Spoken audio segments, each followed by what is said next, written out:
Imagine a vast country, ancient, layered, alive with tradition, slowly forgetting what it knows. The 8th century in India was not a time of darkness.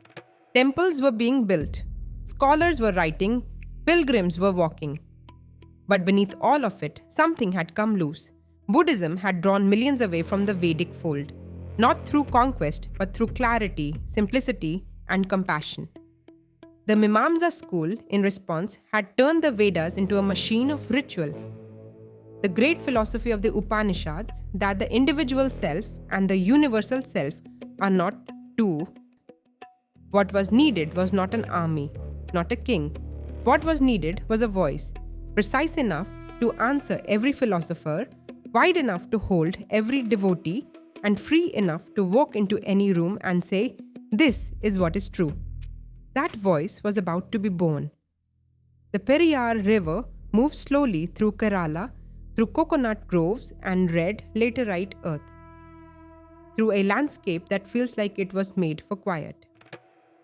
In a village on its banks called Kaladi, around 788 CE, a Brahmin woman named Aryamba had been waiting for years. One night at the Vrishachala Shiva temple, something answered. In a dream, she was given a choice: many ordinary sons or one extraordinary one. Brilliant, world changing, but with a life that would be short. She did not hesitate. Guru died when the boy was 3. Aryamba raised Shankara alone. On stories of the Puranas at bedtime, on the sound of her own prayers at dawn.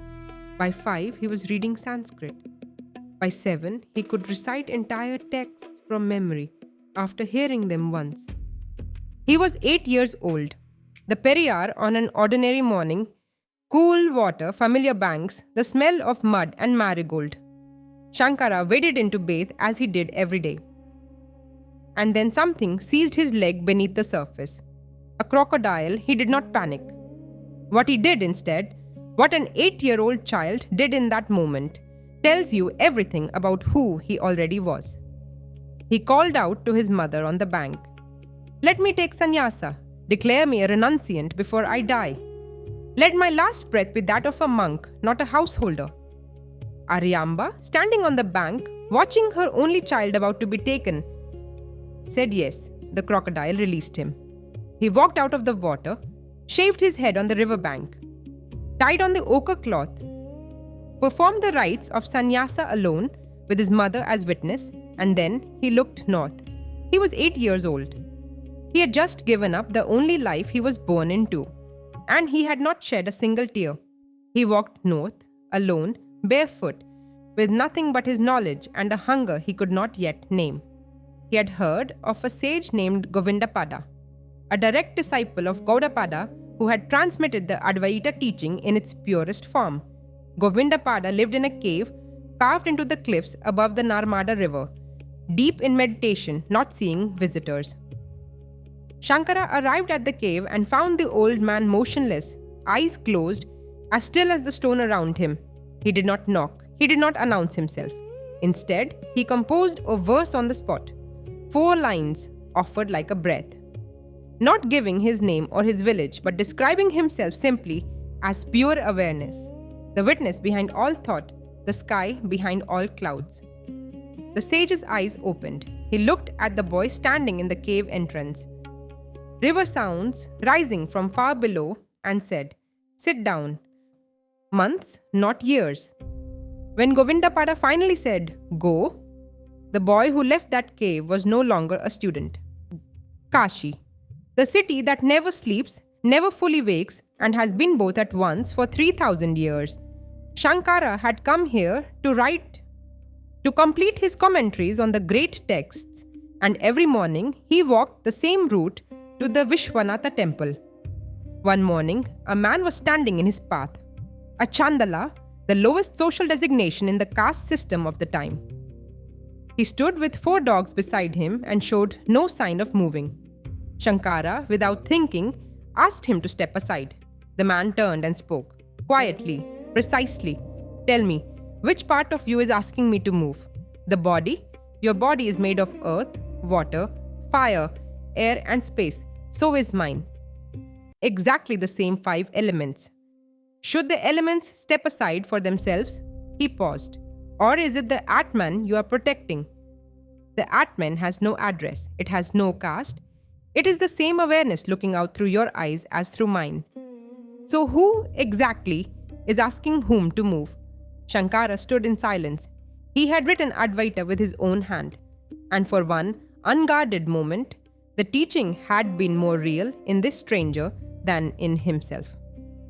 The Chandala, tradition says, was Shiva.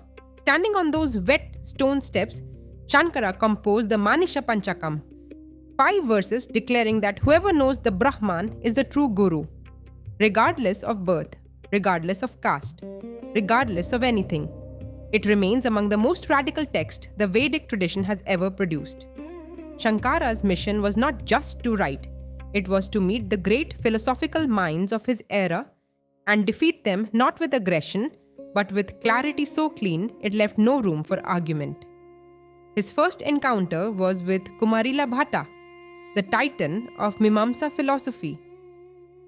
When Shankara found him, Kumarila was performing a terrible penance, lying in a slow fire, dying by his own will, atoning for a transgression against his guru.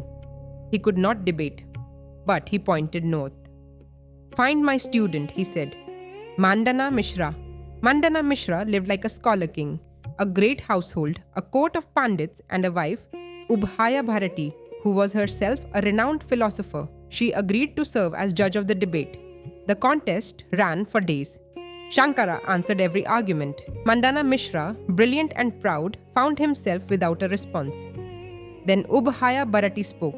She turned to Shankara and asked about the science of love, the intimate inner world of a householder.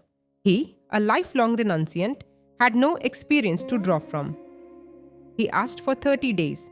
He temporarily entered the body of a deceased king, lived that life, understood it, and returned to complete the debate. Ubhaya Bharati conceded. Mandana Mishra became his disciple, taking the name Sureswara, and across the subcontinent, the philosophical tide had turned. Not every miracle announces itself. In the town of Srivali, Shankara knocked on a door for his morning alms, as monks do, as they have always done. The woman who opened it was poor in a way that goes past counting. She searched her entire home. She came back with what she had found: one dried gooseberry, shriveled, hard, the last thing on her shelf. She held it out to him with both hands, and there were tears on her face, not of shame, but of something sadder than shame. The grief of having nothing left to give. He took it, and he stood outside her door and could not move. Something broke open in him. Not philosophy, not argument, but something simpler and older than both. He looked up at the sky and began to speak. 21 verses composed on the spot, addressed to Lakshmi, the goddess of abundance, asking her to see this woman, to look past fate, to act. The sky changed. Golden Amalaki fruits rained down on the house, not symbolically, not in a dream. They fell. This hymn is the Kanakadhara Stotram, still sung today in homes across India. There is a story about how Sringeri was chosen. Shankara was walking through the dense forests of Karnataka when he came to a rocky clearing beside a river. He stopped. On the ground, a cobra had spread its hood wide, not to strike but to shade. Beneath it, a frog was giving birth. The snake, which should have been predator, had become protector. The natural order had bent toward grace. Shankara stood and watched for a long time. He said, "This land has been touched by something. This is where we build." So he built 4 mathas, monasteries, seats of learning and living lineages at the 4 corners of the subcontinent. South, Sringeri, Karnataka. North, Jyotirmath in the Himalayas. East, Puri on the Odisha coast. West, Dwaraka on the shores of Gujarat. 4 directions. 4 Vedas. 4 unbroken lines of Shankaracharyas. Teacher passing to teacher. Flame to flame. 14 centuries later, they still stand. The abbots still teach. The lamps still burn. At 32, Shankara turned toward the Himalayas. And now, As if he had known all along that this was where the road ended, he walked north to Kedarnath, that high Shiva shrine in the mountains where the stone itself is said to be the back of a divine bull, Nandi, who descended into the earth to escape the Pandavas and has been there ever since, solid and still beneath the weight of the Himalayas. Shankara climbed the stone steps. He entered the temple. He did not come out. No body was ever found. No death was ever recorded. Just the sound of wind on stone and snow, and the silence that follows when a lamp has finished its purpose. A long pause. What he left behind: commentaries on the Brahma Sutras, the Upanishads, the Bhagavad Gita, the Vivekachudamani, the Saundarya Lahari, Bhaja Govindam, the Kanakadara Stotram. Four living mathas, a philosophical tradition that still shapes how a billion people understand the nature of the self, and a civilization, fractured, drifting, that found its spine again. Adi Shankaracharya ki jai.